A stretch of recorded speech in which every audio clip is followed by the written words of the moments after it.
HTML CSS और web designing के course में ये हम लोग आज बात करेंगे CSS के ख़ास टॉपिक के बारे में। जैसे कि आज हम लोग बात करेंगे CSS के बैकग्राउंड से रिलेटेड, CSS में कितने सारे बैकग्राउंड के प्रॉपर्टीज़ हैं और वो कैसे काम करते हैं। ठीक है, चलिए देखते हैं कैसे काम करते हैं। तो सबसे पहले क्या करना है कि कुछ ऐसा चीज़ खोल लेना है जिससे कम से कम टाइप कर सकें, जैसे नोटपैड। तो नोटपैड में हम लिखेंगे CSS के आज के प्रॉपर्टीज़ CSS बैकग्राउंड के बारे में। बहुत सारे बैकग्राउंड के प्रॉपर्टीज़ होते हैं, उसमें से बैकग्राउंड सिर्फ एक पहला प्रॉपर्टी जिसमें आप यहाँ पे लीनियर ग्रेडियंट लगा सकते हैं अगर आपको एक से ज़्यादा कलर मिलाना हो। तो यहाँ पे कलर 1 कलर 2 कॉमा देके लिख सकते हैं और इस तरह से कई सारे कलर आप डाल सकते हैं। लीनियर ग्रेडियंट के अलावा आपके पास एक और ऑप्शन होता है यहाँ पे, वो है रेडियल ग्रेडियंट। रेडियल का मतलब होता है सर्कुलर फॉर्म में आएगा। ठीक है, इसमें भी वही सेम सिंटेक्स है, एक से ज़्यादा कलर को आप ब्लेंड कर सकते हैं, मिला सकते हैं। इसके अलावा बैकग्राउंड सिर्फ सॉलिड कलर अगर आपको डालना है तो बैकग्राउंड डैश कलर, पता नहीं कलर रेड, इस तरह से। अगर आपको बैकग्राउंड में इमेज लगाना है तो आपको लिखना होगा बैकग्राउंड डैश इमेज, और ये यहाँ पे URL डाल देना है और उसके बाद ये पाथ ऑफ इमेज यहाँ डाल देना, पाथ ऑफ इमेज यहाँ डाल देना और बता देना है। इसके बाद चौथा नंबर पे background dash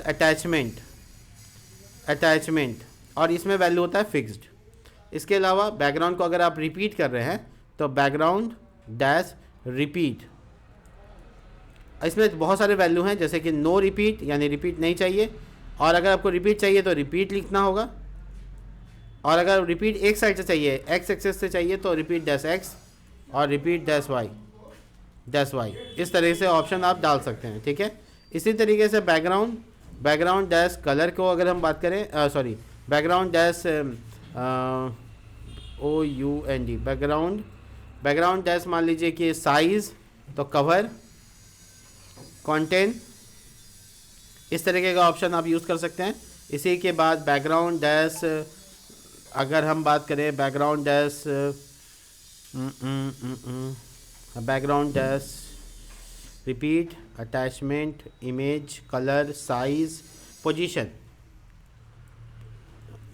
background dash position जिसमें आप सेंटर लिख सकते हैं, लेफ़्ट डाल सकते हैं, राइट डाल सकते हैं, टॉप डाल सकते हैं, बॉटम डाल सकते हैं। ये सारे ऑप्शन आपको मिलेंगे। इसके अलावा फ़िलहाल अभी यहाँ पर बैकग्राउंड से रिलेटेड ठीक है, इतना काफ़ी है। पहले ये सारी चीज़ों को यूज़ करके देखते हैं, फिर अगर कोई बच गया होगा तो ज़रूर बताइए। ठीक है, तो सबसे पहले क्या करेंगे, हम बैकग्राउंड को इस्तेमाल करने के लिए नॉर्मल कलर से इस्तेमाल करेंगे। तो मैं आज एक नया फोल्डर बना लेता हूँ और CSS इसका नाम आज 3 रख लेते हैं।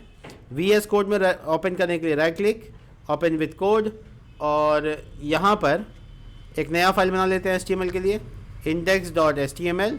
और एक और चीज़ बताने वाले हैं, वो ये है कि हम लोग CSS का फाइल अलग कर सकते हैं। उसके लिए क्या करना होगा, देखो पहले बेसिक HTML कर दो। अगर CSS का फाइल और HTML का फाइल अलग अलग रखना चाहते हो तो एक और फाइल बनाना पड़ेगा जिसके फाइल का एक्सटेंशन होगा .css। नाम कुछ भी लिख सकते हो स्टाइल की जगह पे, लेकिन लास्ट में .css लगाना है, जिसके बाद आप यहाँ CSS कर सकते हैं। बट इस फाइल को इस फाइल के साथ जोड़ना बहुत ज़रूरी है। वो जोड़ेंगे कैसे वो देख लो। अपने हेड सेक्शन में लिखेंगे लिंक, टैग का नाम क्या है, लिंक, href मतलब हाइपर रेफरेंस, और फाइल का नाम। इसके अलावा rel यानी रिलेशन क्या होगा, तो खाली स्टाइल शीट लिख देना, हो गया स्टाइल शीट, इस तरीके से, और ये आपका लिंक हो गया। तो लिंक का काम भी आप अपना आराम से कर सकते हैं। अब इससे क्या होगा कि CSS का फाइल एकदम अलग कर सकते हैं HTML के फाइल से, दोनों एक जगह पे लिखने की ज़रूरत नहीं है। इसको कहते हैं एक्सटर्नल मेथड। तीसरा मेथड है ये, जिसमें हम लोग लिंक टैग का इस्तेमाल करते हैं।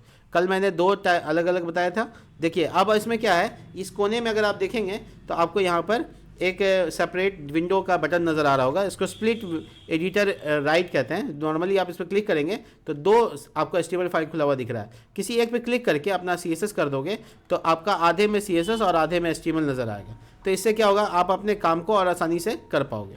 जैसे एग्जाम्पल के तौर पर, अगर आप बॉडी टैग के ऊपर बैकग्राउंड वगैरह लगाना चाहते हो, लगा सकते हो। मैं आपको बताता हूँ डिव क्या होता है। डिव मतलब डिवीज़न मतलब डब्बा। बेसिकली आप डिव टैग से बना सकते हैं। तो आप इसका CSS यहाँ इस जगह पे करेंगे div कर्ली ब्रैकेट, तो टैग का नाम डाला और कर्ली ब्रैकेट डाल दिया। तो इसमें आप है ना बता सकते हैं चौड़ाई इसकी वो होगा विथ से। आगे हम लोग पढ़ेंगे इसके बारे में। ये विथ हो गया चौड़ाई 300 पिक्सल, इसकी ऊंचाई कितनी हो गई 300 पिक्सल। अब मैं बैकग्राउंड लगा के दिखाता हूँ। बैकग्राउंड उसमें आप लगा दिया लीनियर ग्रेडियंट, ठीक है, और आप इसमें कलर का नाम दे दिया, जैसे ग्रीन और रेड मिलाना है हमारा, तो आप ग्रीन और रेड लिख दो कॉमा देकर, जैसे तुमको मैंने बताया अभी। उसके बाद आप आराम से लाइव कर सकते हो। जैसे लाइव करोगे आपको एक बॉक्स मिलेगा जिसमें 2 कलर मिला हुआ हो, देखिए आउटपुट। तो ये कलर ब्लेंड हुआ। ये कलर ब्लेंड कैसे हुआ, नॉर्मली मैंने लीनियर बोला, लीनियर मतलब लाइन वाइज। आप देखोगे पहले ग्रीन है, फिर तो ये सीक्वेंस लीनियर सीक्वेंस है ना। अगर आप रेडियल लिख देते हो यहाँ पे लीनियर की जगह पे, इस जगह पे रेडियल, तो पता क्या होगा, ये बीच में सर्कुलर फॉर्म कर गया। तो बाहर वाला एरिया में क्या है, रेड है, अंदर वाले एरिया में। अब आप चाहते हो उसके बाद है ना ग्रीन, ग्रीन से पहले आपको क्या चाहिए, वाइट चाहिए मान लो, तो आप वाइट लिख दो, कॉमा लगा दो, तो देखो रेड ग्रीन वाइट ये पैटर्न बना। तो आपको इसको लीनियर या ग्रेडियंट दोनों तरीके से आप कर सकते हो, अपने हिसाब से आप जैसे कलर मिलाना चाहते हो मिला सकते हो। इसके अलावा बैकग्राउंड के ऊपर कलर भी सॉलिड कलर डाल सकते हो, तो उसके लिए लिखना होगा बैकग्राउंड डैश कलर और उसके बाद रेड। तो सिर्फ एक कलर का बैकग्राउंड बन सकता है। अगर आपको फोटो लगाना है, इमेज लगाना है, तो आपको लगाना होगा बैकग्राउंड डैश इमेज, और उसके बाद आपको यहाँ पे डालना होगा पाथ ऑफ इमेज। तो पाथ ऑफ इमेज या तो डाउनलोड कर लो, उसका नाम डाल दो, जैसे हम लोग IMG टैग में डालते हैं, और यहाँ नहीं तो ऑनलाइन यूज़ कर लो। मैं यूज़ कर लेता हूँ ऑनलाइन, http://pixum.photos, ये एक वेबसाइट है जहाँ से फ़ोटो ला सकते हैं, फोटोज़/ और उसके बाद आपको साइज़ बताना है। तो हम चाहते हैं 400 विथ का फ़ोटो आए। तो आप नोटिस करेंगे कि एक ऑनलाइन वेबसाइट से एक फ़ोटो आ गया। आप इसको रिफ्रेश करिए, देखिए बहुत सारा फ़ोटो आएगा, हर बार रिफ्रेश पे अलग फ़ोटो आएगा। देखिए ये पता नहीं दोबारा नहीं आ रहा है, चेंज नहीं हो रहा है, वो आप चेंज कर सकते हैं अपने हिसाब से। मेरी इसमें वो आर्ग्यूमेंट्स नहीं है कि आप क्या यहाँ पे चाहते हो, ठीक है। मैं आपको एक ऑफलाइन फ़ोटो वॉलपेपर डाउनलोड करके दिखाता हूँ, ठीक है। मैं वॉलपेपर क्लिक करता हूँ, यहाँ पे बहुत सारे फ़ोटोज़ हैं, आप इसमें से कोई भी चूज़ कर सकते हो। मैं आपको चूज़ करके दिखा देता हूँ। देखिए मान लो कि नहीं, ये इमेज की जगह पे ये इमेज यूज़ करते हैं, ठीक है। तो नॉर्मली हम इसको अपना डाउनलोड पहले कर लेंगे अच्छे से, जैसे डाउनलोड होता है, और ध्यान रहे वही फोल्डर में रखेंगे जो मेरा है। तो CSS3 मेरा फोल्डर है, इसका नाम BG नाम से सेव कर लेते हैं। तो मेरे इस फोल्डर में bg.jpg फाइल आ गया। हमको पाथ ऑफ इमेज की जगह पे नाम लिख देना है, सेम फोल्डर में होने की वजह से आपको सिर्फ नाम लिखना है। आप नोटिस करेंगे, देखिएगा मेरे वेबसाइट पे अब बैकग्राउंड पूरा इमेज आ रहा है क्या, नहीं कटा हुआ इमेज है। मैं एक्चुअल इमेज दिखाऊँ आपको, देखिए ये एक्चुअल इमेज यहाँ पे था, ये देखिए मैं बगल में रखता हूँ ताकि आपको नज़र आए। तो ये कौन सा भाग है, सिर्फ एक कोना दिख रहा है। आप चाहते हो क्या इसमें पूरा फिट कर दें अपना इमेज को, कर सकते हो। क्या करना होगा आपको लिखना होगा बैकग्राउंड डैश साइज, और उसके बाद लिखोगे कवर। पहले कंटेंट देख लो क्या होता है। कंटेंट में पूरा इमेज भरा, लेकिन नीचे विथ बढ़ नहीं पाया, इसलिए रिपीट हो गया। क्यों, क्योंकि 300 पिक्सल का उसमें रेशियो नहीं बना। अब कवर क्या होता है, कवर खींच तान के बड़ा करेगा कवर, देखो। तो जो एरिया कवर हो पाया उस एरिया को उसने इमेज में फिट करने की कोशिश की। अब आपका जो विथ है यानी चौड़ाई है वो बढ़ाना होगा अगर आपको पूरा इमेज फिट कराना है। तो देखो, तो आप नोटिस करो यहाँ पे एक छत दिख रहा है, क्या इमेज में छत के बाद कुछ नहीं है थोड़ा सा डेटा है। तो ये हाइट में क्या पड़ रहा है, कम कर रहा है फिट होने के बाद। तो आप क्या कर सकते हो, हाइट को बढ़ा सकते हो, जैसे 350 कर दिया, तो आप नोटिस करोगे ये फिट हो गया पूरा इमेज, एक बड़ा इमेज छोटे जगह डब्बे में फिट हो गया। तो ऐसा भी कर सकते हैं, ठीक है। Background dash size. अब मान लो कि तुमको फिट नहीं करना है, तो तुम्हारा एक कोना ही पकड़ेगा, लेकिन वो कोना कौन सा कोना है, इस पूरे इमेज का कौन सा कोना है, टॉप लेफ्ट ऊपर, टॉप ऊपर लेफ्ट साइड का। तो अब हम चाहते हैं कि नहीं, बीच का एरिया सिर्फ कट के आए, बाकी एरिया ना आए, बीच का है। तो उसके लिए लगाना होगा आपको बैकग्राउंड डैश पोजीशन और लिखिएगा सेंटर। क्या लिखिएगा, सेंटर। तो आप नोटिस कीजिएगा कि इस डब्बे में सिर्फ सेंटर पार्ट आ रहा है। मैं दिखाऊं आपको सेंटर पार्ट में क्या है, बस इतना सा दूर है ना। मेरा कर्सर देखो कितना दूर जा रहा है, बस इधर वाला माउंटेन नहीं आ रहा, इधर वाला माउंटेन नहीं आ रहा, नीचे वाला पूरा नदी नहीं आ रहा, बस थोड़ा सा। तो सेंटर पार्ट आ रहा है। आप चाहते हो नहीं, हमको सेंटर नहीं चाहिए, हमको राइट साइड का डेटा चाहिए, तो आप राइट लिख दो। तो फिर क्या होगा, आपका ये वाला भाग आएगा, ये वाला भाग जो मैं कर्सर से कवर कर रहा हूँ, देखिए आया वही वाला भाग। इधर वाला माउंटेन नहीं आया, नीचे वाला नहीं आया, ऊपर वाला नहीं आया, तो कट के आया वो इतना एरिया आया जो राइट साइड में है, ठीक है। अगर आप लिख दोगे राइट लेफ्ट राइट टॉप, तो इसका मतलब हुआ राइट साइड का आएगा, लेकिन ऊपर वाला एरिया आएगा, ये वाला बादल ज़्यादा होगा उसमें, देखो ठीक है। तो राइट एरिया आया बट उसके ऊपर वाला एरिया को कवर किया उसने। तो इस तरह से आप अपना पोजीशन चेंज कर सकते हो इमेज का, ठीक है, इमेज का पोजीशन चेंज कर सकते हो एज़ पर योर रिक्वायरमेंट। इसके अलावा इमेज बैकग्राउंड इमेज में आप एक और चीज़ दिखाते हैं, वो देख लो। मैं पहले क्या करूँ, पेंट खोल देता हूँ, ठीक है, MS पेंट, और पेंट में थोड़ा सा ड्राइंग करते हैं, ठीक है, आप लोगों के सामने करेंगे। देखिए पेंट पेंट पेंट पेंट, ये ऑप्शन मुझे लगता है एसेसरीज में मिलेगा, हाँ यहाँ पेंट। तो मैं पेंट खोल लिया और इसका जो इमेज का वर्किंग एरिया है वो थोड़ा कम कर लेते हैं। देखो वर्किंग एरिया थोड़ा सा कम कर लिया, इसको वापस से 100% लेते आते हैं। ये मेरा वर्किंग एरिया, ठीक है, हम इसको थोड़ा सा इमेज को छोटा कर दिया। अब मान लो कि हम यहाँ पे क्या करते हैं, बेसिकली हम स्टार बना लेते हैं, ठीक है, देखो ये स्टार बना लिया, ठीक है। अब इसमें कोई कलर फिल कर देते हैं, बहुत छोटा सा इमेज बना रहे थे, ध्यान से देखना, कलर फिल कर लिया। तो एक सितारा बनाया मैंने और सितारे में रेड कलर डाल दिया। इसको सेव करते हैं, ये इमेज है, इसको हम लोग कहाँ सेव कर रहे हैं, ध्यान से देखिएगा, CSS3 मतलब उसी फाइल में, इसका नाम BG रख लेते हैं। वो JPG था और ये PNG सेव हुआ होगा, देखो BG.jpg BG.png। तो हम इसको बैकग्राउंड कलर अपना मान लेते हैं, बैकग्राउंड डैश इमेज URL, और वो लिखते हैं BG.png वाला, JPG वाला वो वाला फाइल था, तो वो नहीं, ये वाला स्टार वाला, देखो ये स्टार है, ठीक है। तो हमने ना बेसिकली इसको डाल दिया।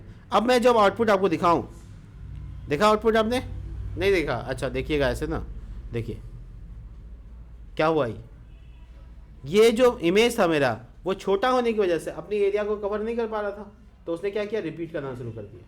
और रिपीट करने से क्या हुआ, एक छोटा सा इमेज एक पैटर्न बन गया। अगर आप इसकी पॉलिसी को यूज़ करेंगे तो बहुत आसानी से काम कंप्लीट कर सकते हैं। मान लो कि मैंने ना यहाँ पे बैकग्राउंड इमेज इस डिव पे नहीं लगाया है, बॉडी पे लगा दिया है, तो क्या होगा, पूरा बॉडी रिपीट हो रहा है। तो ये रिपीट होने की वजह से आपको क्या लग रहा है, बड़ा अच्छा सा पैटर्न नज़र आ रहा है। और ऐसे कई पैटर्न का इस्तेमाल हम लोग अपने प्रोजेक्ट के लिए कर सकते हैं। मैं आपको ऑनलाइन पैटर्न भी दिखा देता हूँ जिसको आप रिपीट कर सकते हैं। मैं डिज़ाइन को भी थोड़ा चेंज करके दिखाता हूँ, देखिए मैं इसको डिलीट मार देता हूँ। चलो मान लेते हैं कि मैंने एक ट्रायंगल बनाया, एक एग्जांपल के लिए, देखो मैंने एक ट्रायंगल बनाया, ठीक है, ये मेरा ट्रायंगल एरिया है जिसको मैंने तैयार किया, ठीक है, ये, और एक और ट्रायंगल बना लेते हैं फिर से, बट इसको हम लोग थोड़ा सा उल्टा ई कर देते हैं, मतलब इसको रोटेट कर देते हैं, फ्लिप, और एक बार नहीं हुआ, 390 डिग्री पे नहीं, 180 डिग्री पे करना होगा, 180 डिग्री पे, हाँ राइट। तो ये एक हुआ जो मैंने रिपीट कर दिया था, और एक और बना लेते हैं। तो ये मेरे पास दो बॉक्सेस हैं, ठीक है। अब दोनों में डिफरेंट कलर फिल करते हैं, एक में डालते हैं ग्रीन, ठीक है, और एक में डालते हैं येलो, कुछ भी पैटर्न डिज़ाइन का। अब इसको जब रिपीट होगा तो सोचो क्या होगा, तो ये कुछ ना कुछ अलग बना देगा आपको, अलग अलग डिज़ाइन दे सकते हैं, अलग अलग शेप है यहाँ पे आपके पास। ये देखो हार्ट शेप है, इसको यूज़ कर लेते हैं, ये देखो, सॉरी ये हार्ट शेप यूज़ कर लेते हैं। तो मैंने ये क्या करना है, इसको थोड़ा सटाते हैं इधर, और इसका दो बनाते हैं, ठीक है, एक नीचे, ठीक है, सॉरी क्या कर रहे हो, दो बनाते हैं इसका, ठीक है। ओहो ये मूव होने को तैयार ही नहीं है, हाँ चलो इसी तरीके से एक और बना लेते हैं, और इसी का साइज़ सेम रहे तो इसके लिए हम इसको क्रॉप कर लेते हैं, ऐसे कॉपी पेस्ट। अब इसको रोटेट कर लेते हैं, ठीक है, फ्लिप हो गया, फ्लिप, और लगभग इतना कर लेते हैं, ठीक है। पता नहीं कैसे क्या बनेगा, लेकिन फिर भी ट्राई करते हैं, और इसमें कलर्स डाल देते हैं। तो नॉर्मली ये कलर डाल दिया, ठीक है। अब ये देखो, सॉरी सेव नहीं हुआ, अरे सेव नहीं हो रहा है,